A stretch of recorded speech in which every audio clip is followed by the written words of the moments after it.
हमारे साथ क्या होता है कि हम लोगों पे अननेसेसरी इमोशन थोपे जाते हैं। ये इंडिया में होता है मोस्टली। हम लोग अगर फॉरेन की बात करते हैं तो वहाँ पर इमोशंस होते हैं उनके पास, हमसे ज़्यादा इमोशंस होते हैं, पर वो शो नहीं करते हैं। उससे कैसे बचा जा सकता है? ये कभी भी एक्सपेक्ट नहीं करना कि इमोशंस नहीं होंगे, मतलब इमोशनल अत्याचार नहीं होगा। अगर आप इंडिया में हो, यहाँ पे जो पेरेंट्स हैं, रिलेटिव्स हैं और हैं, जो भी आपकी रिलेशनशिप है, आप ये एक्सपेक्ट कर रहे हो कि ऐसा होना बंद हो जाएगा, या कंपेयर कर रहे हो कि फ़ॉरेन में ऐसा नहीं होता, यहाँ पे होता है, तो आप दुखी रहोगे। फ़ॉरेन में ऐसी बहुत सारी चीज़ें हैं जो सही है और गलत है, यहाँ पर ऐसी बहुत सारी चीज़ें हैं जो सही है और गलत है। जैसे यहाँ पे जो फैमिली बॉन्ड्स हैं, उस इमोशंस के होने का एक प्लस पॉइंट भी तो है ना। कभी सोचते हैं हम ऐसा? क्या इमोशंस का सिर्फ नेगेटिव पॉइंट है, प्लस पॉइंट नहीं है?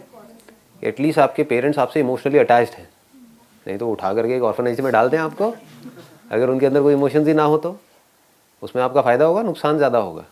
नुकसान होगा। उनके बीच में कुछ इमोशंस हैं जिस वजह से वो साथ में रह रहे हैं, नहीं तो लड़ाई झगड़ा तो होता ही होगा। ऐसा कौन सा घर है जिसमें माँ बाप का लड़ाई झगड़ा नहीं होता, लेकिन अभी भी एक दूसरे को छोड़ते नहीं हैं, जैसे फ़ॉरेन में होता है। ज़रा सी प्रॉब्लम हुई, डिवोर्स, उसके बाद में आप किसके साथ रहोगे? उसके बाद में प्रॉब्लम ये आएगी कि इसको कौन रखेगा। समझ गए? क्योंकि पति की शादी कहीं और हो गई, पत्नी की कहीं और हो गई, तो ये जो इन दोनों का मिला जुला था, इसको कहाँ रखें? इस मिक्सचर को कहाँ पे रखें? क्योंकि ये किसी को नहीं चाहिए। तो अब ऐसे बच्चे का क्या होगा? ऐसा कुछ तो आपके साथ में नहीं हो रहा, राइट? तो अब बेसिकली क्या होता है कि हर चीज़ का एक प्लस भी है, माइनस भी है। जैसे ही हम उसके माइनस पॉइंट को देखते हैं, ये जो इमोशनल अत्याचार है उसके माइनस पॉइंट को देखते हो तो आप दुखी रहते हो, इसको कंपेयर करते हो तो और दुखी हो जाते हो। तो अगर देखना ही है तो इसकी पॉजिटिव साइड को देखो। एक अटैचमेंट है, बहुत अच्छा है। कभी आप बीमार पड़ोगे तो माँ बाप सारे काम धंधा सब छोड़ छाड़ के आपके पास बैठ जाएंगे आकर के। इमोशंस नहीं है तो और क्या है, पॉजिटिव साइड है ना। दूसरा, अगर कंपेयर करते भी हो तो पॉजिटिवली कर लो तो खुश रहोगे, क्योंकि आप अगर उनको नहीं भी बोल रहे हो और मन ही मन ये सोच रहे हो कि वेस्ट में ऐसा होता है, यहाँ पर ऐसा क्यों नहीं होता, इसका मतलब यही हुआ ना। तो वो चीज़ कहीं ना कहीं आपके बिहेवियर में आ जाएगी, कहीं ना कहीं वो फ्रस्ट्रेशन दिखेगी। आप जितना फ्रस्ट्रेटेड हो जाओगे अपने पेरेंट्स से या जिसके साथ भी, वो भी उतना ही फ्रस्ट्रेटेड हो जाएंगे आपके साथ में। अंदर से आप उनको जितना अच्छे से देखोगे, जितनी अच्छी नज़र से देखोगे, जितना प्यार से उनको देखोगे, जितना अच्छे से एक्सेप्ट करोगे, वो आप नहीं भी बोलोगे तो आपकी आंखों में दिखेगा। तो प्यार दोगे तो सामने से प्यार मिलेगा। अंदर नफ़रत भरी होगी तो सामने से हमको समझ नहीं आएगा नफ़रत क्यों मिल रही है, लेकिन नफ़रत मिलनी शुरू हो जाएगी। सबसे पहले तो रियलिटी को हमको एक्सेप्ट करना होता है, हम वो ही नहीं करते हैं।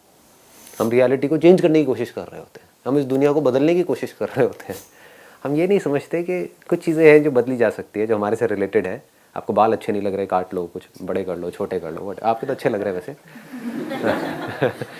तो उसमें आप चेंजेस कर सकते हो। अपने माँ बाप को कैसे बदलोगे? जो लोग इमोशनल है उसको इमोशनल से लॉजिकल कैसे बनाओगे? जो लॉजिकल है उसको इमोशनल कैसे बनाओगे? है कोई तरीका? इम्पॉसिबल। तो क्या करना है, उस सिचुएशन को समझ करके उसके हिसाब से चलना है। जो जैसा है उससे उसी लेवल पे आकर के बात करनी है। अगर आपको कुछ करना है और वो अपने इमोशंस की वजह से आपको नहीं करने दे रहे हैं, तब मैं इस प्रॉब्लम को सोल्यूशन बता रहा हूँ।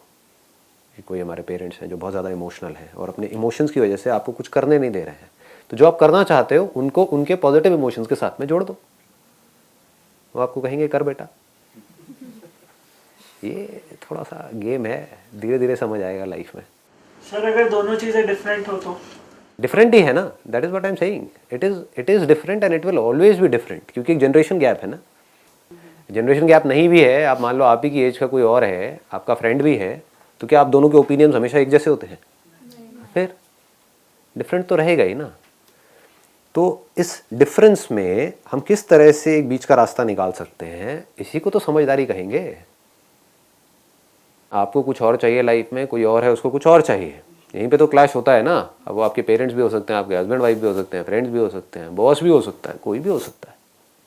तो सोल्यूशन क्या है? आपको ही समझना है उसको क्या चाहिए, उसको जोड़ दो उससे जो आप करना चाहते हो। ये बहुत मुश्किल नहीं है, आसान है अगर इसको आप समझ पाओ तो। आप कहोगे जुड़ ही नहीं सकता, जुड़ सकता है। कौन कहता है नहीं जुड़ सकता? उसको कुछ तो चाहिए ना अपनी लाइफ में, कुछ भी नहीं चाहिए। जो सामने वाला इंसान है उसको कुछ तो चाहिए अपनी लाइफ में, कुछ भी नहीं चाहिए। उसके अंदर की सारी इच्छाएं मर गई हैं, कुछ एक्सपेक्टेशंस हैं, कुछ डिजायर्स हैं। हाँ, तो उसको कैसे जोड़ सकते हैं, यही तो समझदारी है। ये क्या कॉम्प्लिकेटेड है? पहले हमको पता होना चाहिए सामने वाले को चाहिए क्या है, हमें यही नहीं पता होता क्योंकि हम बिजी हैं सिर्फ ये सोचने में कि मुझे क्या चाहिए। तो मैं से ध्यान हटेगा तभी तो हम सामने वाले को समझ पाएंगे। इसी को तो अंडरस्टैंडिंग कहते हैं। जहाँ अंडरस्टैंडिंग है वहाँ पे रिलेशनशिप अच्छी है, जहाँ पे अंडरस्टैंडिंग नहीं है वहाँ पे रिलेशनशिप की धज्जियाँ उड़ी हुई हैं। लड़ते झगड़ते रहो, खुद भी टेंशन लो, सामने वाले को भी टेंशन दो। समझ पा रहे हो? तो पेरेंट्स को जो भी चाहिए आपसे, उनको चाहिए एक सिक्योर फ्यूचर। आप करना चाहते हो कुछ ऐसा जो मान लो कुछ क्रिएटिव है, जहाँ पे सिक्योरिटी है ही नहीं। समझ गए ना?